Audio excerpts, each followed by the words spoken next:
मैं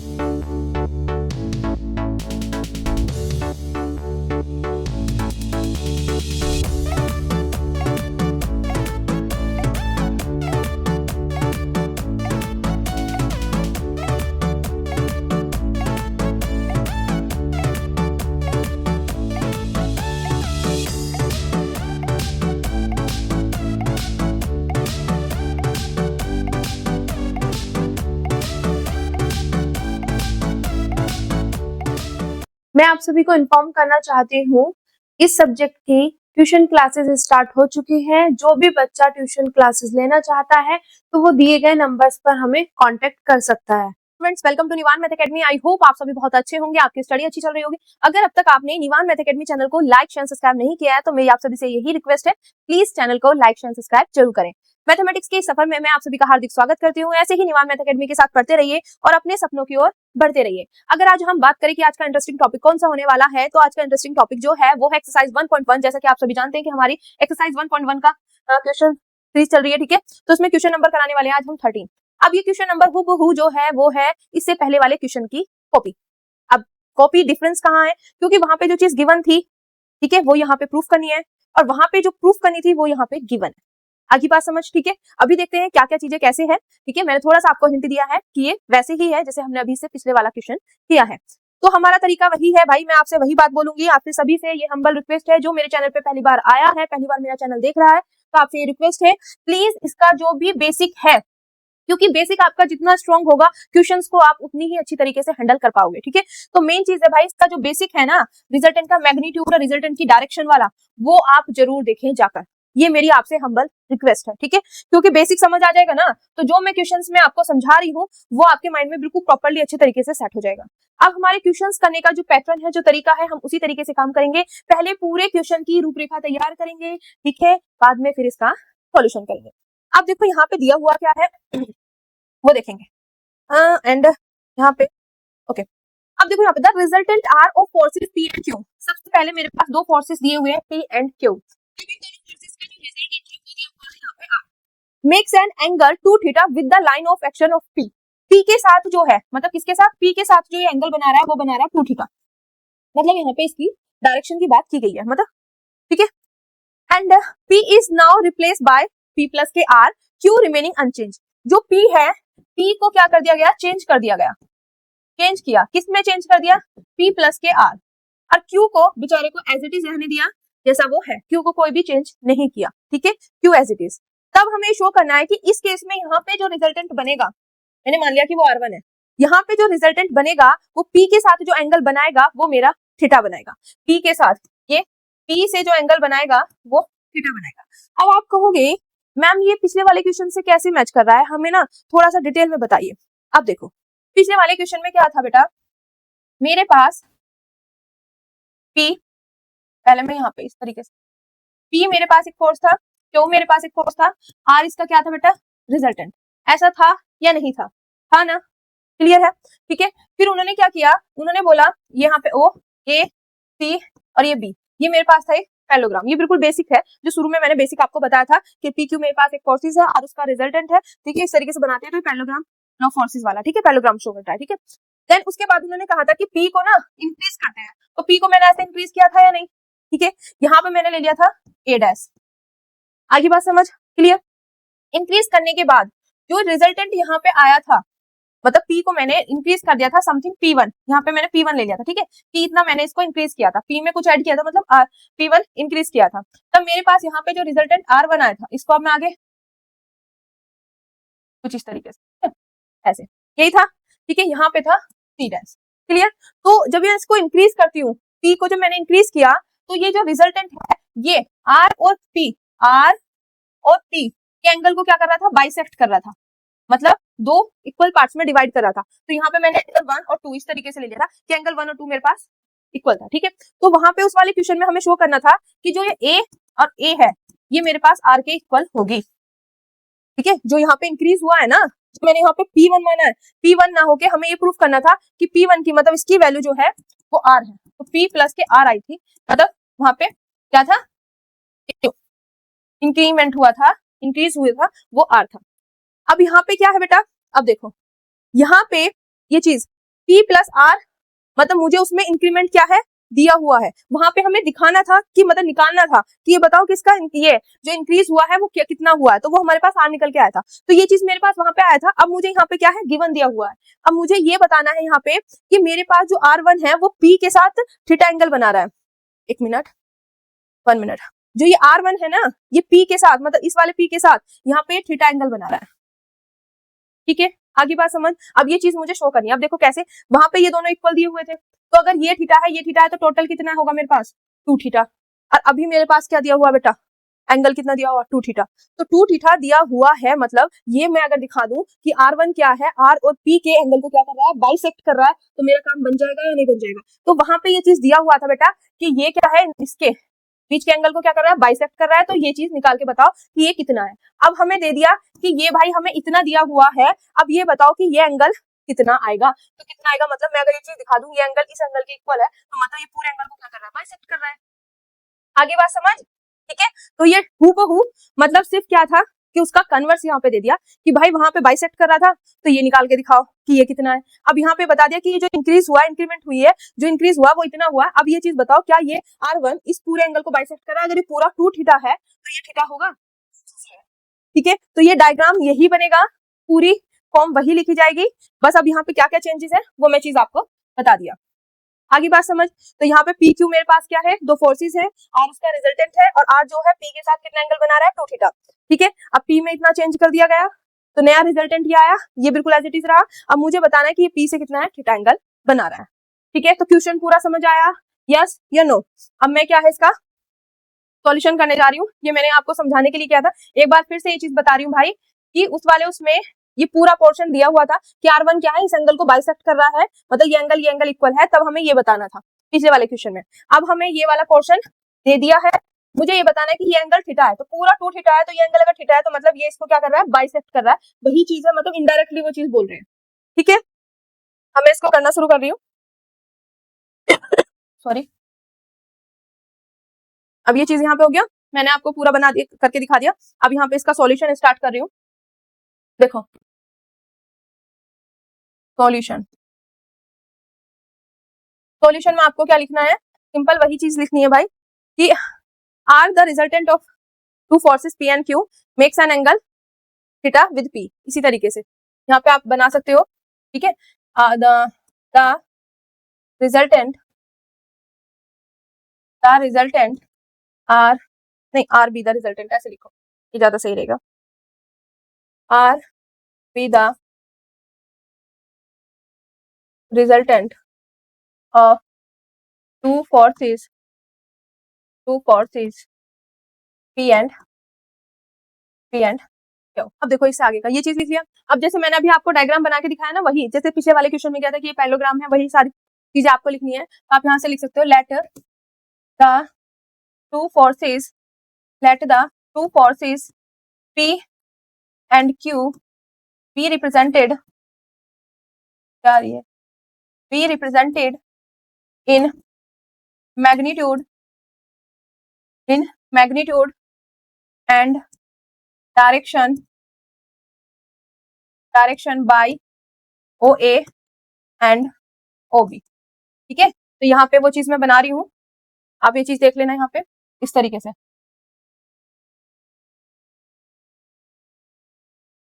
ठीक है, तो ये मेरे पास O है, ये A है, ये मेरे पास यहाँ पे P है, ये Q है। ठीक है, तो मेरे पास क्या है यहाँ पे B, तो मेरे पास मैंने मान लिया कि R क्या है, मेरे पास रिजल्टेंट है दोनों फोर्सेस P एंड Q का। ठीक है, ये चीज हमें गिवन है, तो मैंने मान लिया कि P और Q मेरे पास क्या है, रिप्रेजेंट करे magnitude and direction by OA और OB। ठीक है, यहाँ पे मेरे पास आ गया R, इनका resultant this C। Clear, and इसके आगे ये मेरे पास क्या बन गया, एक पैरेललोग्राम। तो आप लिखोगे and complete the parallelogram. Complete the parallelogram कौन सा है, O A C P, and the resultant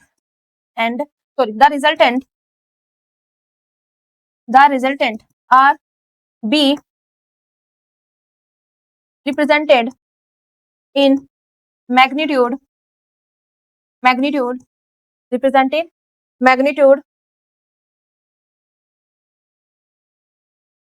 magnitude and direction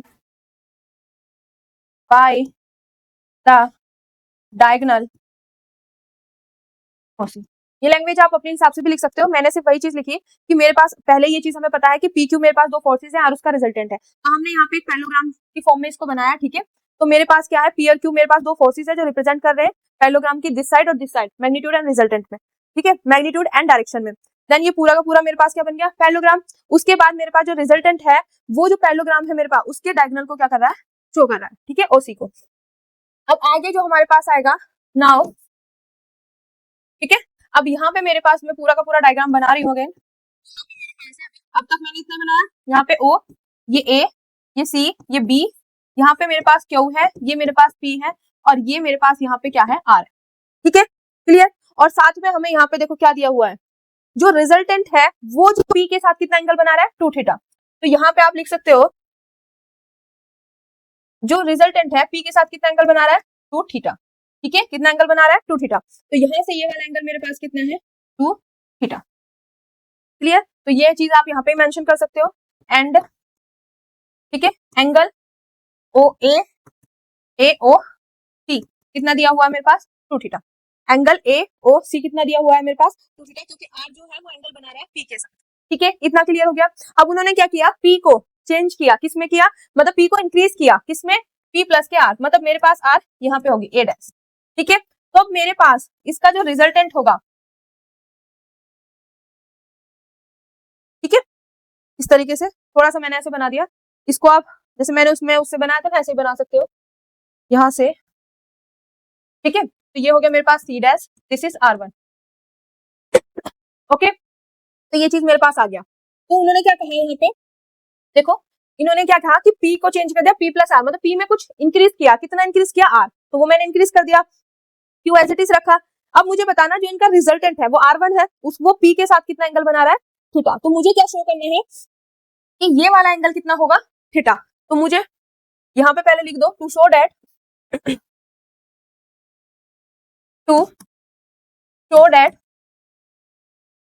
क्या शो करना है, एंगल यहाँ से, या तो यहाँ से ले लो या वहां से ले लो, जैसे आपके मन करे, ए ओ सी डैश, ए ओ सी डैश, ये वाला ए ओ सी डैश, ये पूरा ले लो, जैसे ए यहाँ से देखो ये पूरा ए डैश, इस तरीके से मेरे पास कितना एंगल आना चाहिए, थीटा। कैसे भी आप ले सकते हो जैसे आपको सही लगे। एक मिनट रुको, यहाँ पे मैं ले लेती हूँ भाई ए ओ सी डैश ले लेती हूँ, ए ओ और C dash, angle theta show करना, ठीक है, एंगल थीटा शो करना, दैट इज, इसका मतलब क्या है, इसका मतलब बेटा ये है कि मेरे पास जो रिजल्टेंट मतलब R1 जो है makes an angle theta with P, resultant R1 makes an angle theta with P, कि मेरे पास जो R1 है वो P के साथ जो एंगल बना रहा है वो थीटा है, ये चीज मुझे शो करना है, ठीक है। मेरा टारगेट जो है ये वाला एंगल फाइंड करना है, ठीक है, क्लियर, आगे बात समझ। तो यहाँ पे आप देखो जैसे हमने पिछले वाले में किया था सेम प्रोसीजर हम यहाँ पे करेंगे।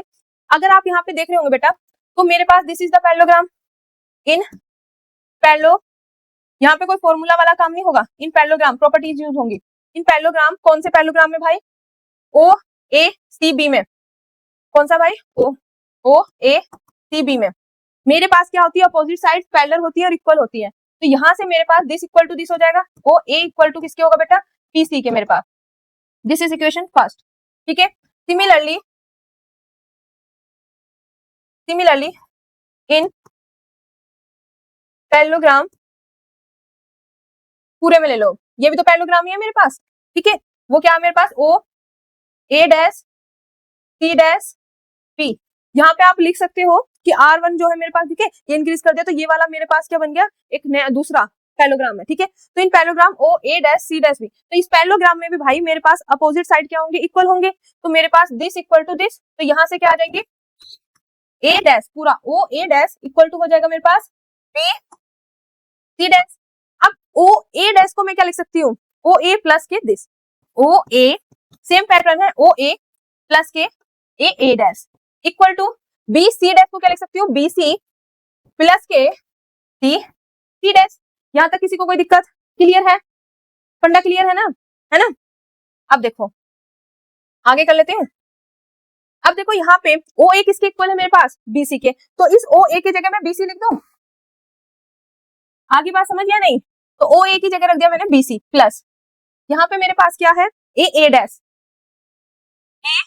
ए डैश इक्वल टू मेरे पास यहाँ पे बीसी प्लस के सी डैश, बीसी प्लस के सी डैश। अब इस बीसी से ये बीसी कैंसिल, बचेगा क्या मेरे पास ए डैश इक्वल टू मेरे पास क्या सी डैश। तो यहाँ से मेरे पास सी डैश किसके इक्वल आ गया, आप देखो यहाँ पे किसके इक्वल आ गया मेरे पास ए डैश, और ए डैश कितना मेरे पास आर, कितना है, मैंने चीज लिखी अभी या नहीं लिखी, आप लिख सकते हो यहीं पे, यहाँ लिख लेना, एंड ए डैश जो है वो मेरे पास क्या है आर। तो यहाँ पे ये आ गया मेरे पास आर, ठीक है, आगे बात समझ। तो ये और ये कितने क्या हो गया मेरे पास इक्वल हो गया, आर आर ऊपर वाला ये आर के इक्वल हो गया।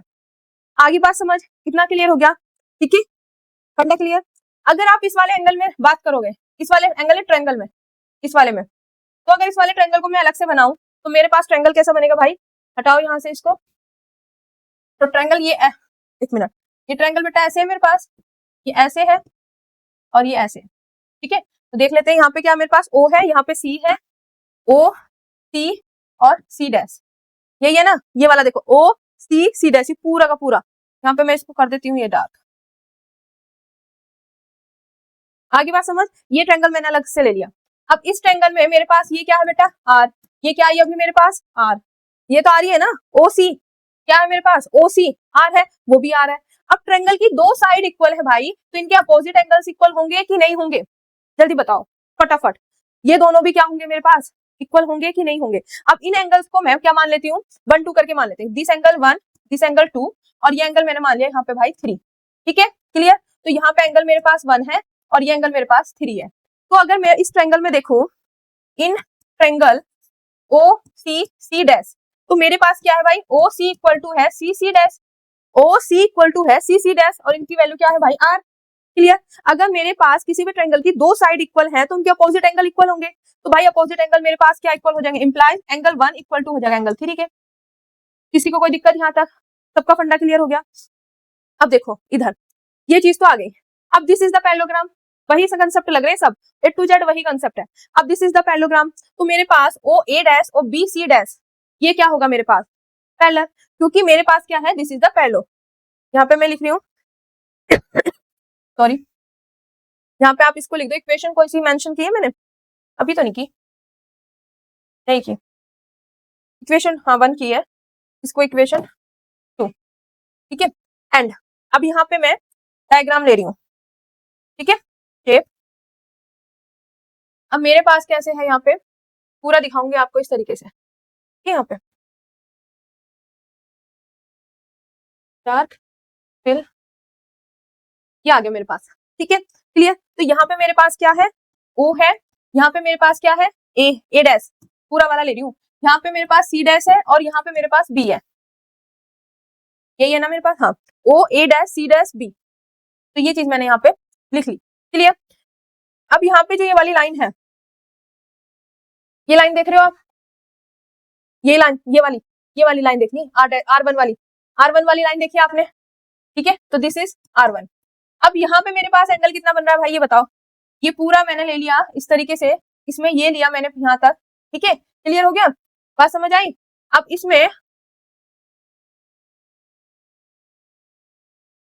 ओके, अब देखो यहाँ पे ये वाला एंगल मेरे पास कितना है 3 तो है यहाँ पे भाई, ये वाला एंगल 3 और ये वाला एंगल कितना है मेरे पास 2, ये वाला एंगल कितना है, ऐसा ही है। आगे बात समझ या नहीं, मेरे पास देखो बेटा ये पूरा का पूरा मैंने ऐसे लिया हुआ है, ये वाली लाइन है मेरे पास, ये एंगल 3 है और इधर इस वाले उससे एंगल मेरे पास कितना है 2 है, तो ये एंगल 3 और ये 2 मैंने लिया, इसके अलावा मुझे नहीं पता, बस मैंने यही वाले एंगल लिए, एक 3 और नीचे मैंने 2, ठीक है। तो क्या आपको यहाँ से ये चीज ध्यान आ रहा है, ऐसे लाइन गई ऐसे लाइन गई, क्योंकि दिस इज द पैरेललोग्राम, तो पैरेललोग्राम है भाई, तो ये मेरे पास क्या होगा ओ सी डैश पैरेलल होगी बी सी डैश के, इतना clear, O A dash parallel होगी बी सी डैश के। अब पैरेलल है तो ओ सी डैश मेरे पास यहाँ पे क्या होगा इस ट्रांसवर्सल लाइन, इस ट्रांसवर्सल लाइन, किसी को यहाँ तक कोई दिक्कत, ठीक है। तो ओसी मेरे पास क्या होगी भाई, अच्छे से लिख लेना, ओसी क्या होगी मेरे पास, ओसी डैश, इसे ट्रांसफर द लाइन। तो यहाँ से मेरे पास ये इस तरीके से है, इसको आगे ले आओ, तो ये वाली ये एंगल 3 है, ये एंगल 2 है, तो ये मेरे पास पैरेलल है, this is the transfer the line, तो ये मेरे पास एंगल इक्वल होंगे कि नहीं होंगे, अल्टरनेट एंगल्स, ठीक है। तो यहाँ से हम लिख सकते हैं angle 2 equal to angle 3 because they are alternate angle. यहाँ लिख रही हूँ मैं अल्टरनेट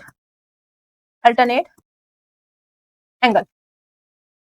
इतना क्लियर हो गया कि ये इस एंगल के इक्वल होगा क्योंकि ये अल्टरनेट एंगल है, और ये मेरे पास पूरा का पूरा क्या है, यहाँ पे लिख सकते हो इन पैरेललोग्राम,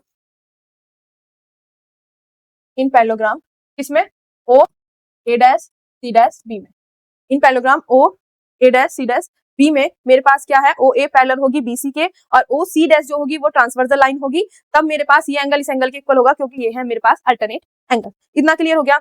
अब देखो ये वाली इक्वेशन, इसमें मैंने पीछे 2 डाला हुआ है, यहाँ से 3, तो फ्रॉम इक्वेशन 2 एंड 3 एंगल 1 किसके इक्वल है, 3 के, एंगल 1 किसके इक्वल है, 3 के, और एंगल 2 किसके इक्वल है, 3 के। अब देखो यहाँ से इन इक्वेशन फ्रॉम इक्वेशन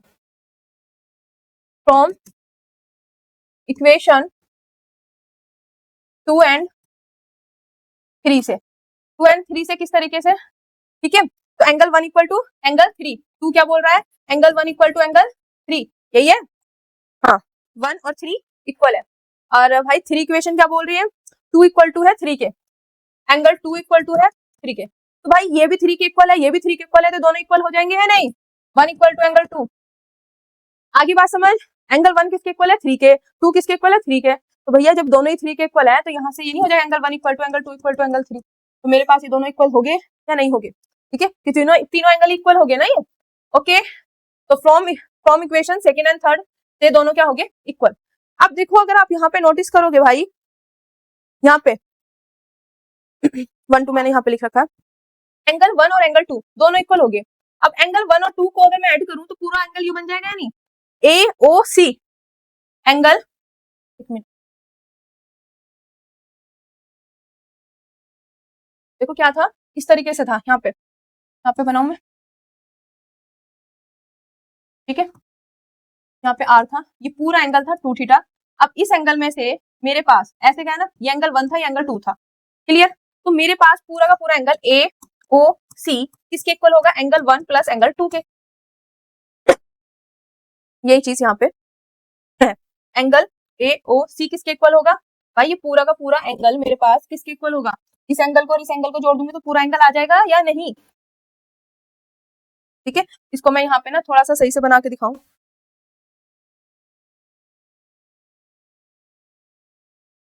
देखो यहाँ पे क्या था मेरे पास, ये ओ है, ये ए है, ये सी है, पूरा एंगल मेरे पास है ए ओ सी। तो यहाँ से जो एंगल है वो मेरे पास था, ये कौन सा था भाई, ऊपर नीचे का देख लूं कभी गलत हो जाए, हाँ 1 और 2, ये एंगल 1 था, ये एंगल 2 था, तो मैं लिख रही हूँ angle A O C equal to angle 1 और एंगल 2। अब 1 इक्वल टू, ये तो दोनों एंगल इक्वल है, तो एंगल ए ओ सी ये दोनों एंगल क्या है मेरे पास, इक्वल है, तो मैं एंगल 1 की जगह 2 लिख सकती हूँ क्योंकि मुझे निकालना ही ये वाला एंगल है, एंगल जो 2 माना है ना यही निकालना है मुझे, मतलब ये वाला पोर्शन, तो मैंने एंगल 1 की जगह क्या रख दिया, एंगल 2, तो एंगल 2, ठीक है। अब ए ओ सी कितना है मेरे पास, ए ओ सी कितना है भाई, शुरू में बताया था दोनों फोर्सेस के बीच का एंगल कितना है, 2 थीटा, तो यहाँ से हम ए ओ सी की जगह क्या रख देंगे भाई, 2 थीटा, तो ये हो गया मेरे पास 2 थीटा इक्वल टू, ये हो गया 2 एंगल 2 क्या है मेरे पास, एंगल 2 का नाम लिख दो ना, क्या है एंगल 2 का नाम, ये लिख लो ए ओ सी डैश, देखो यहाँ से ए ओ सी डैश, ठीक है, तो ये मेरे पास आ जाएगा, तो यहाँ से इसका नाम आ जाएगा angle A O C dash.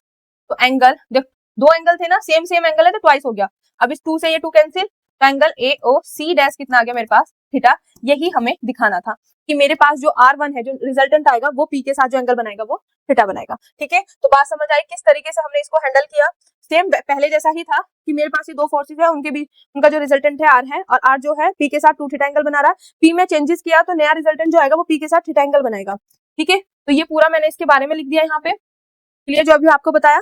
अब देखो ये पूरा का पूरा मेरे पास क्या है, पैरेललोग्राम है, तो ये पूरी साइड इक्वल टू होगी इसकी, ये इसके इक्वल है तो ये वाला इसके इक्वल आ जाएगा, तो ये आर है तो ये भी आर, अब ये भी आर ये भी आर, तो this angle equal to this angle, ठीक है। अब ये मेरे पास पैरेलल लाइन है, ट्रांसफर द लाइन, तो ये एंगल इस एंगल के इक्वल, तो ये एंगल इस एंगल के इक्वल आ गया, एंगल 1 क्या आ गया, एंगल 2 के इक्वल। अब ये एंगल 1 और एंगल 2 दोनों का अगर सम करूंगी तो एंगल कितना आएगा, AOC मतलब 2 थीटा के इक्वल। ठीक है, अब मुझे निकालना कौन सा भाई, ये वाला एंगल। तो AOC डैश निकालना, तो मेरे पास इसकी जगह ये रख दूंगी तो ट्वाइस हो जाएगा, ट्वाइस से 2 कैंसिल हो जाएगा, तो ये एंगल मेरे पास क्या आ जाएगा, थीटा। और यही चीज मुझे दिखानी थी। तो आई होप आज का लेक्चर आपको अच्छे से समझ आया होगा। डायरेक्ट उसका कन्वर्स था, सिर्फ वही सेम पैटर्न आपको करना था। यहाँ पे आके आपको सिर्फ ये दोनों सेम दिखाई दिए, तो ये एंगल इस एंगल के इक्वल हो गया, ये इस एंगल के इक्वल है, तो ये इस एंगल के इक्वल हो गया। अब दोनों एंगल जो है मेरे पास 1 प्लस एंगल 2 इक्वल टू है 2 थीटा। अब मुझे निकालना है ये वाला एंगल, और एंगल 1 जो है इक्वल है एंगल 2 के, तो 1 की जगह भाई 2 रख दो, तो यहाँ पे 2 एंगल हो गया, ये दोनों सेम सेम है तो ट्वाइस हो जाएगा 2 थीटा, तो 2 से 2 कैंसिल, एंगल 2 इक्वल टू हो गया मेरे पास थीटा। यही चीज हमें शो करनी थी। ठीक है, तो आई होप आज का ये लेक्चर पूरा का पूरा वंडरफुल सेशन आपको समझ आया होगा। अगर आपको हमारे पढ़ाने का तरीका, हमारा ये पूरा लेक्चर सीरीज आपको पसंद आ रहा है तो चैनल को सब्सक्राइब करें, ठीक है, और ज्यादा से ज्यादा अपने दोस्तों के साथ शेयर करें। ऐसे ही हंसते रहे, मुस्कुराते रहे और अपने भारत देश का नाम रोशन करते रहे। जय हिंद, जय भारत। मैं आप सभी को इन्फॉर्म करना चाहती हूँ, इस सब्जेक्ट की ट्यूशन क्लासेस स्टार्ट हो चुकी हैं। जो भी बच्चा ट्यूशन क्लासेस लेना चाहता है तो वो दिए गए नंबर्स पर हमें कांटेक्ट कर सकता है।